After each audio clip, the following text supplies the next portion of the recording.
pagi semuanya yang saya hormati, Bu Lela Elvira SE, NN, dan teman-teman yang saya cintai. Sebelumnya kita perkenalan dulu kali ya, karena di sini saya tahu di antara kalian belum kenal kita satu sama lain. Perkenalkan, nama saya Zahra Alisa, biasa dipanggil Zahra, NIM saya 64121148, dan di sebelah saya ada. Perkenalkan, nama saya Nazir Askar, NIM saya 64240821, dan di sebelah saya. Perkenalkan, nama saya Angela Nevada Agusti dengan NIM 640862.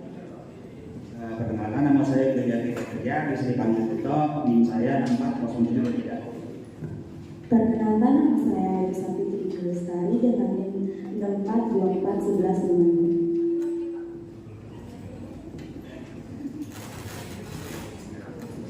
Presentasi kita hari ini, kita akan membahas topik yang sangat menarik nih teman-teman, yaitu tentang otoritas jasa keuangan dan lembaga penjamin simpanan. Selanjutnya, rangkaian acara kita hari ini ada apa aja sih? Nah, kita hari ini tuh ada beberapa sesi. Yang pertama itu ada pembukaan, yang kedua ada penyampaian materi, dan yang ketiga ada kuis, keempat sesi tanya jawab, dan terakhir ada penutup.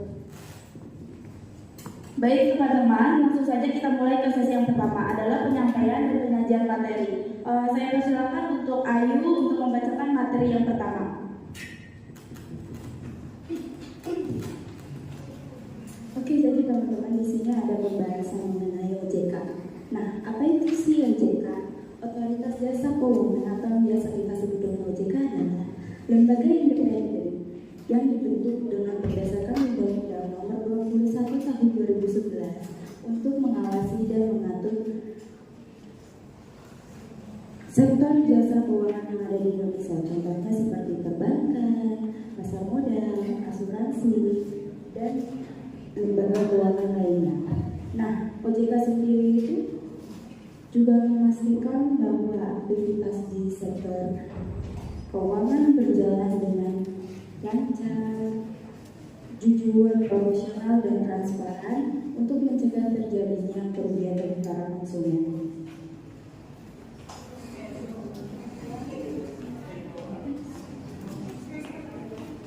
Selanjutnya ada LPS nih. Nah, LPS itu apa sih?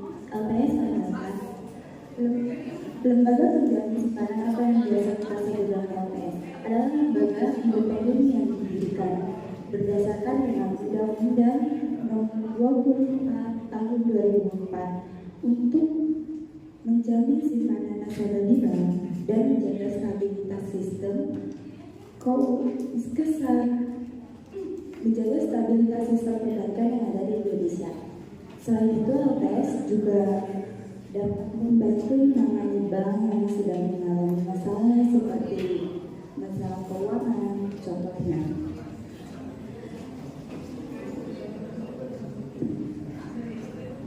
Selanjutnya, pembahasan selanjutnya akan dibahas oleh Zahra Alisa. Baik teman-teman, saya akan menjelaskan tentang aspek pengawasan OJK. Nah, aspek pengawasan OJK itu dibagi menjadi 3 bagian. Yang pertama itu ada regulasi dan perizinan. Yang kedua itu ada pengawasan rutin, dan yang ketiga itu ada pencegahan dan penanganan OJK. Nah, yang pertama itu apa sih regulasi dan perizinan? Yaitu OJK yang bertugas mengeluarkan regulasi dan perizinan bagi lembaga keuangan. Contohnya itu bank, asuransi, dan juga pasar modal. Karena untuk memastikan operasionalnya sesuai dengan hukum atau tidak. Nah, yang kedua ada namanya pengawasan rutin. Pengawasan rutin ini bertugas mengawasi berkala terhadap lembaga keuangan untuk menilai kesehatan finansial dan juga kepatuhan terhadap regulasi yang berlaku. Dan yang terakhir, yang ketiga itu ada OJK.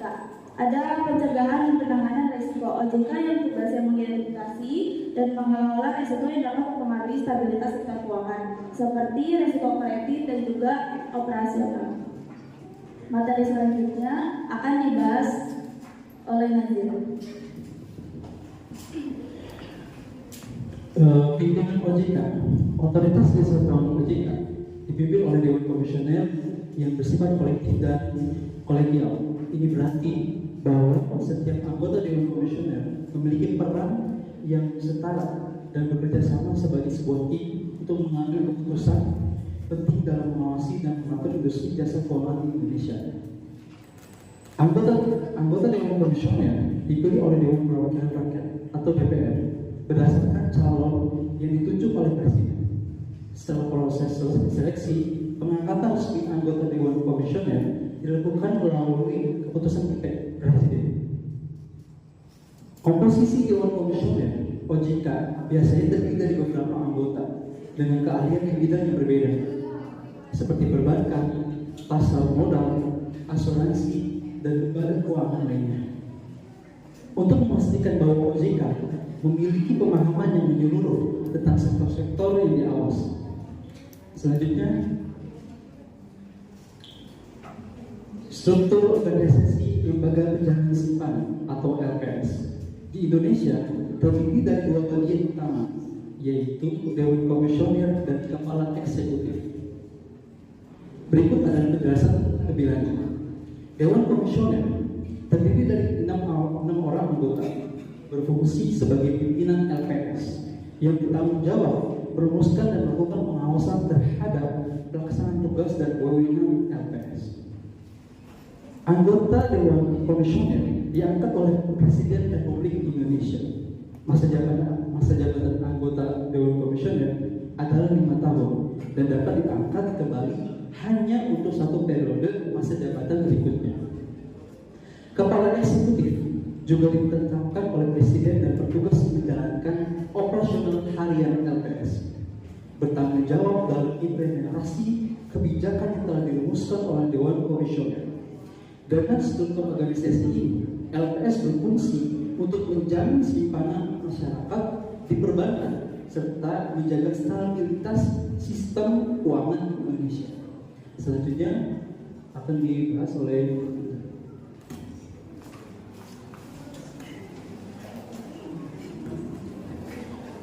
kita akan materi tujuan kita, materi inti dari lembaga OJK dan LPS ini. Lalu apa saja sih yang bakal kita bahas kali ini? Yaitu yang pertama ada apa tujuan tugas OJK di negara kita. Yang kedua, manfaat apa yang dirasakan sebagai masyarakat dengan dibuatnya OJK. Yang ketiga, apa saja fungsi dibuatnya OJK. Selanjutnya materi akan dibahas oleh Angela. Nah, teman-teman, di sini kita akan tahu nih apa sih tujuan dari Otoritas Jasa Keuangan atau OJK dan Lembaga Penjamin Simpanan atau LPS. Untuk OJK yaitu bertujuan untuk memastikan seluruh kegiatan di dalam sektor jasa keuangan di Indonesia bisa terselenggara secara adil, stabil, dan akuntabel, serta mampu untuk melindungi kepentingan konsumen dan juga masyarakat.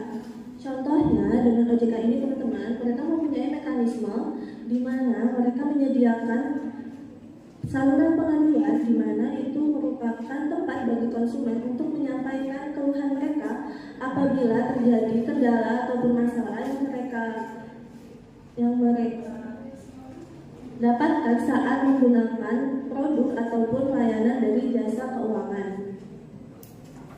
Lalu untuk tujuan LPS yaitu untuk menjamin dan melindungi simpanan masyarakat, salah satunya dengan mencegah terjadinya kasus bank run. Nah, apa itu bank run, teman-teman? Bank run itu merupakan situasi di mana sejumlah besar nasabah menarik simpanan mereka secara bersamaan dalam waktu yang singkat.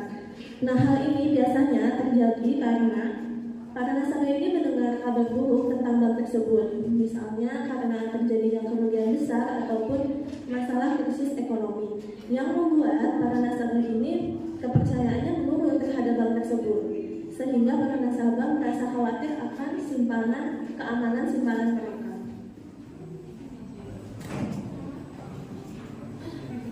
Oke, kita kembali lagi ke OJK. Jadi fungsi OJK secara langsung adalah dengan mencegah krisis keuangan dan menjamin kelancaran transaksi. Contohnya dengan pencegahan krisis keuangan pada sektor pasar modal, yaitu dengan OJK mewajibkan perusahaan publik untuk transparan dalam memberikan informasi tentang laporan keuangan atau informasi material lainnya. Hal ini bertujuan supaya apa sih? Supaya para investor nanti mempunyai akses untuk mengakses informasi yang relevan dan mencegah terjadinya disinformasi yang dapat memicu kepanikan pasar.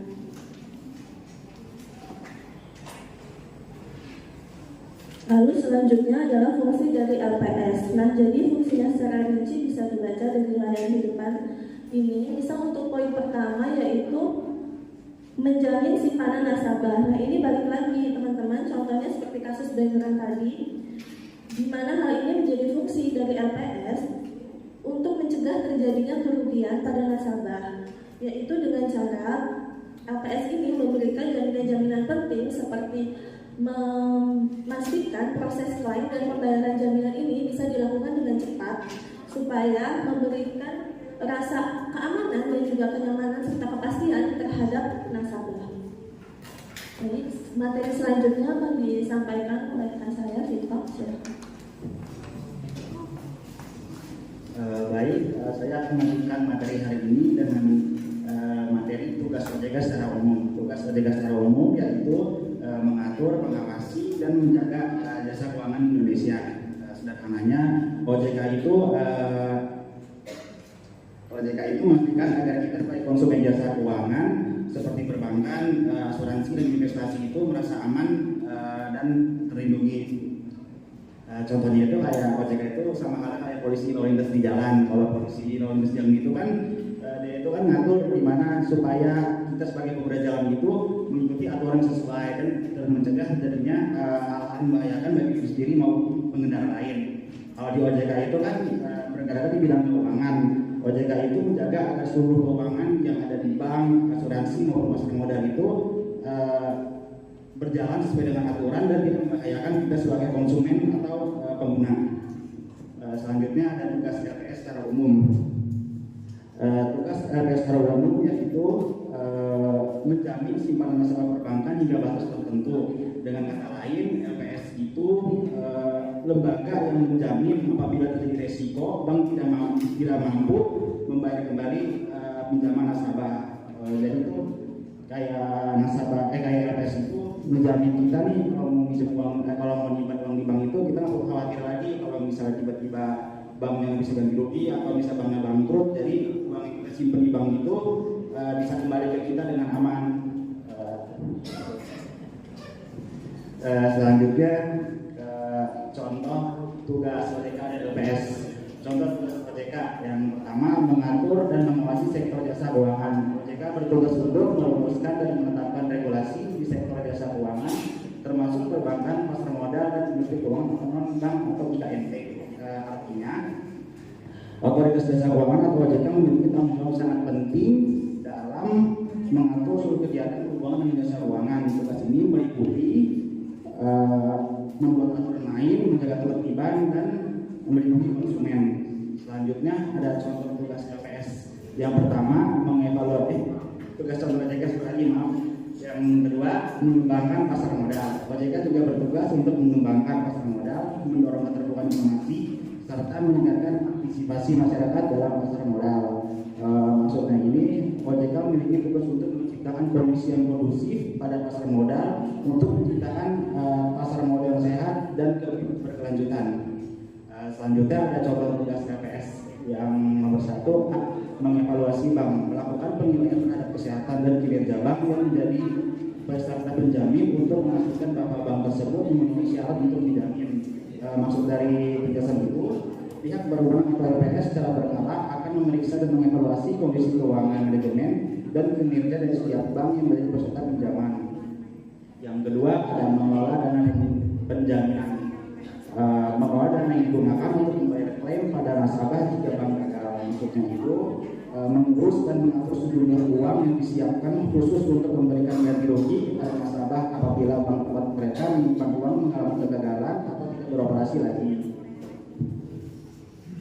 Selanjutnya ada manfaat dari OJK dan LPS. Manfaat yang pertama yaitu OJK membantu menciptakan kepastian hukum bagi pelaku usaha di sektor keuangan. keuangan yang pada gilirannya dapat menarik investasi dan memperkuat perekonomian nasional. OJK juga berperan dalam mendorong inovasi di sektor jasa keuangan dengan menciptakan regulasi yang adaptif dan mendukung perkembangan teknologi finansial atau fintech yang memberikan manfaat bagi konsumen dan mendorong inklusi keuangan. Maksudnya itu, OJK sebagai lembaga pengawas sektor keuangan memiliki tugas utama untuk menciptakan lingkungan bisnis yang adil dan transparan.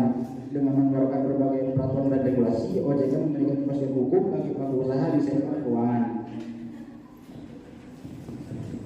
Selanjutnya adalah manfaat LPS. Manfaat LPS lembaga penjamin simpanan memberikan rasa aman kepada nasabah dengan menjamin simpanan di bank sehingga nasabah merasa terlindungi dari risiko kehilangan dana. Jaminan ini meningkatkan kepercayaan masyarakat terhadap layanan perbankan yang pada gilirannya mendorong partisipasi lebih besar dalam sistem perbankan. Akibatnya, kepercayaan yang meningkatkan ini dapat berkontribusi pada pertumbuhan ekonomi secara keseluruhan. Selanjutnya,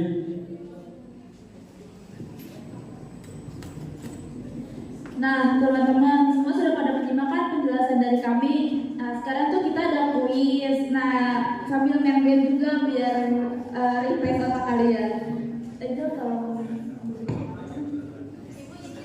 Ibu jangan pinjam ya Bu. Nah, sebelumnya saya jelasin dulu ya gamenya. Jadi si penghapus ini itu akan mengelilingin kalian dari baris ke baris, muter kayak ular gitu. Terus kalian tuh sambil nyanyi. Nah, nanti lirik akhir itu ada pertanyaan dari kita. Mau udah jelas apa mau dikasih contoh dulu? Ya udah dari sana. Dari pojok sana. Ya,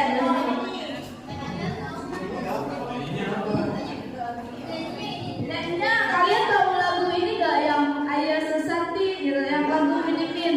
Nih aku kirimin liriknya. Itu ya liriknya udah dikirimin grup kalau yang nggak tahu liriknya. Oh iya, persyaratannya si kuis ini tuh nggak boleh melihat Google atau internet ya. Jadi saya mohon HP-nya tuh ditaruh di depan semua. Maksudnya di meja kalian masing-masing aja.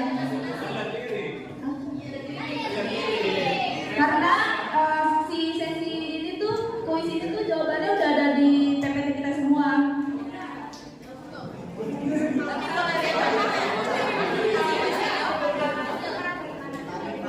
Kalau sejauh ya udah next. Udah dapat hadiah soalnya kita ada hadiah.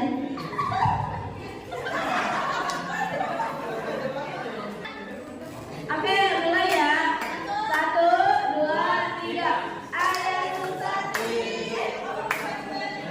Ayah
Ya, assalamualaikum warahmatullahi wabarakatuh. Perkenalkan nama saya Irawan. Di sini saya akan menjawab pertanyaan dan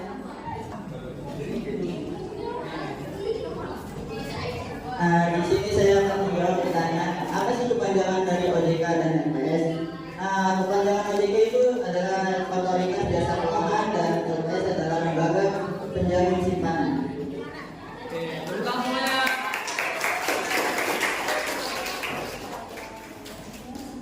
Bener ya jawabannya, bener langsung aja kasih Zir.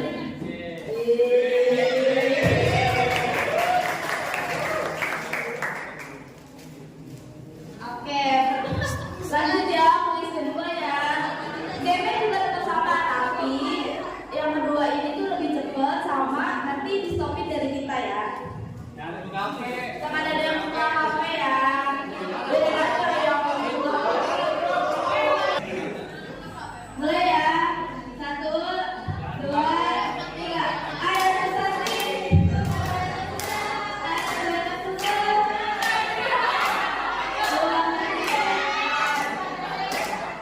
Tutup mata, tutup jalan.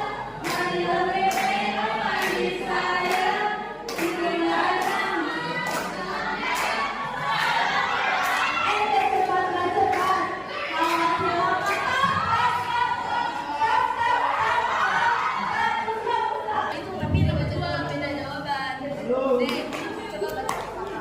Kapan disahkannya Otoritas Jasa Keuangan? November 2011.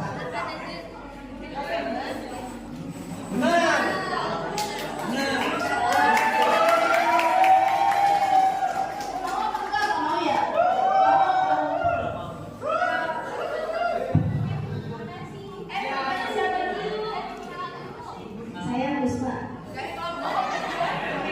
Dari kelompok 7 ini nampak 240125. Terima kasih.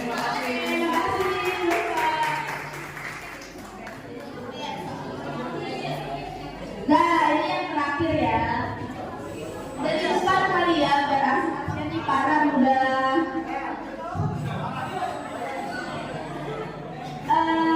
Mana Pak? Tolong dong untuk bawa ke depan. Jadi ya, jadi ini kan yang terakhir nih, pada nggak mau. 1, 2, 3.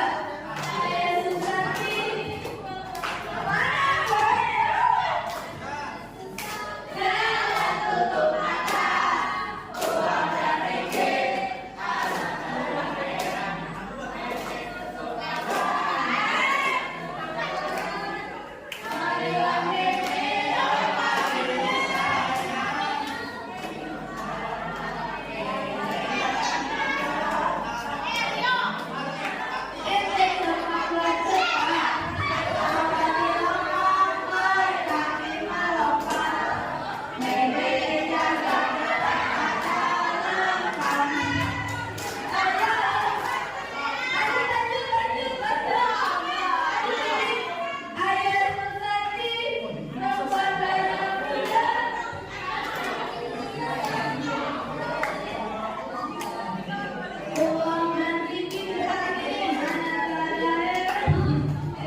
Halo semuanya, aku Anin. Aku nomor 240128. Aku dari perwakilan kelompok 5. Aku mau menjawab pertanyaan nomor 3, undang-undang beberapa dan tahun berapa tentang tugas LPS mengembalikan uang nasabah. Jawabannya undang-undang nomor 24 tahun sudah lihat. Betul.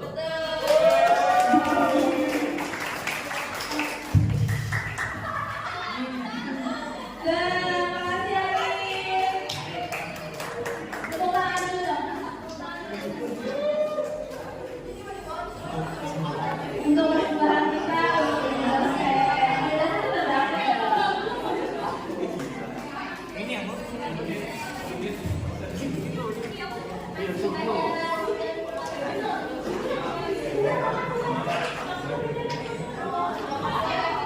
Oke, teman-teman semua kan lanjut ya ke presentasi yang tadi. Nah, tadi kan kita udah tes otak nih, otaknya udah cair kan. Lanjut kita sesi tanya jawab ya. Silakan yang ingin bertanya dan memberikan komentar terkait materi yang sudah kami sampaikan. Kita akan silakan waktunya. Mau tanya? Siapa yang mau bertanya? Di sini.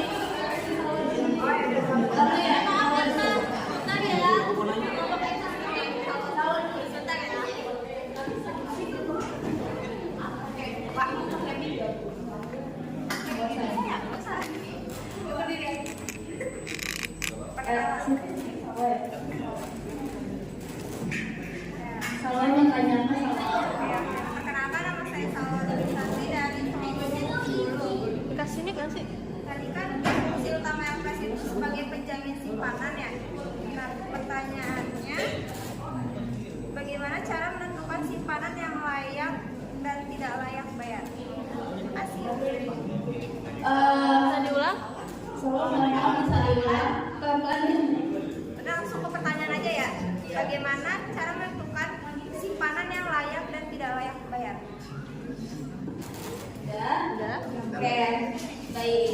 Oke, selanjutnya sebentar kelompok Eksa dulu ya, tadi sudah ini. Selanjutnya, Nama saya Arsana Wiwandira dengan NIM 4241096. Mau tanya buat kelompok 2, apa peran OJK dalam meningkatkan literasi keuangan masyarakat dan bagaimana upaya ini berkontribusi pada tujuan LPS dalam menjamin simpanan serta meningkatkan kepercayaan nasabah.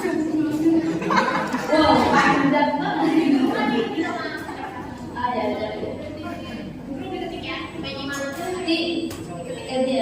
Oke, terima kasih. Siapa lagi? Kenalkan, nama saya Fadika Sita Ramadhani, NIM saya 64240957. Saya perwakilan dari kelompok 5. Bagaimana OJK berkontribusi dalam apa peran OJK terkait dengan lembaga penjamin simpanan? Apa peran OJK terkait dengan lembaga penjamin simpanan?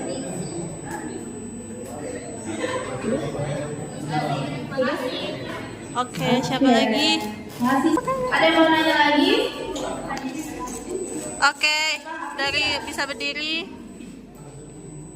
Baik, perkenalkan, nama saya Adit dari NIM 64 Jelas ya, jelas ya. 1165. Saya perwakilan dari kelompok 9, ingin bertanya apa sih dari kode etik dari otoritas jasa keuangan itu? Terima kasih. Kode etik. Kode etik. Jasa keuangan. Oke, Semuanya, perkenalkan, nama saya Fadika Diana. Saya dari kelompok 3 ingin menanyakan bagaimana OJK bidang konsumen. Terima kasih.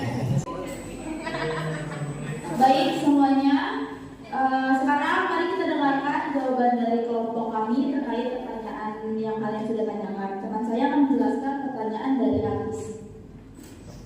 Baik, saya akan menjawab pertanyaan dari Hafiz. Pertanyaan itu, apa sih kode dari OJK?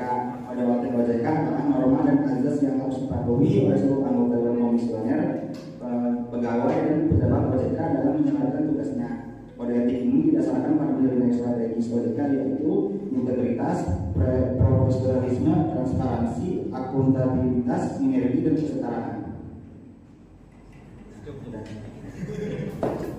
Oke, Hafiz udah memuaskan belum jawabannya?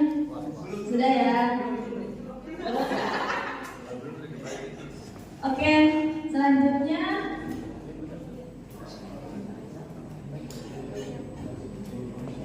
Selanjutnya Nazir.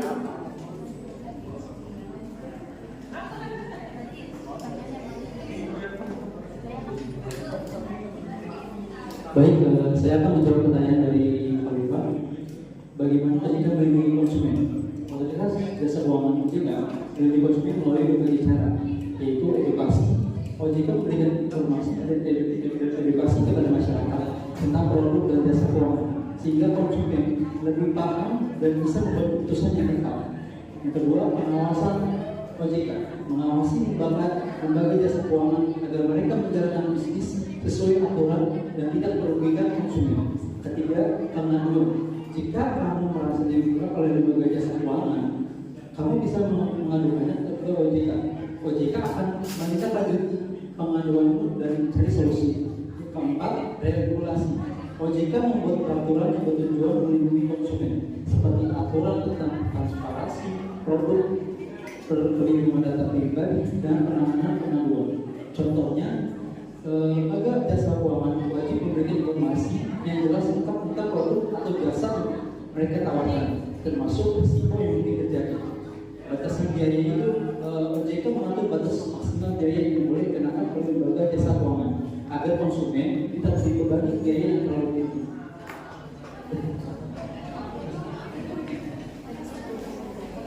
Khalifah, gimana tadi jawabannya, sudah puas atau belum? Sudah ya? Oke, kita lanjut.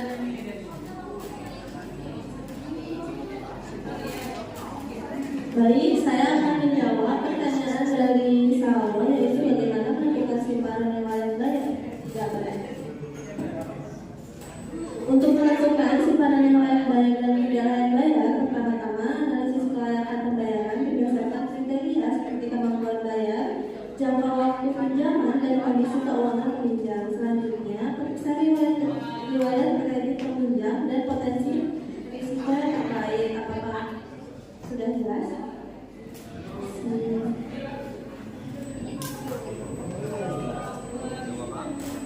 Oke, baik. Sudah kita menjawab pertanyaannya. Nah, pertanyaan yang belum kami jawab akan kami jawab di notulen selanjutnya. Oke.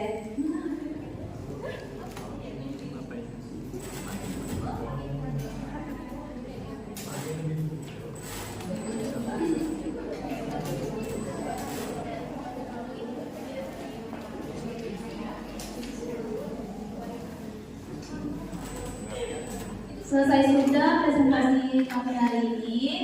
Sebelum kita selesai, izinkan saya untuk menyampaikan ucapan terima kasih buat teman-teman semua, dan terima kasih juga kepada ibu dosen kita, Ibu Elvira SE MM, karena sudah memimpin kita. Demikian presentasi kami kali ini. Semoga apa yang disampaikan dapat bermanfaat bagi kita semua. Jika ada kekurangan, mohon dimaafkan, dan jika karena kesempurnaan semuanya hanyalah milik Allah Subhanahu wa Ta'ala.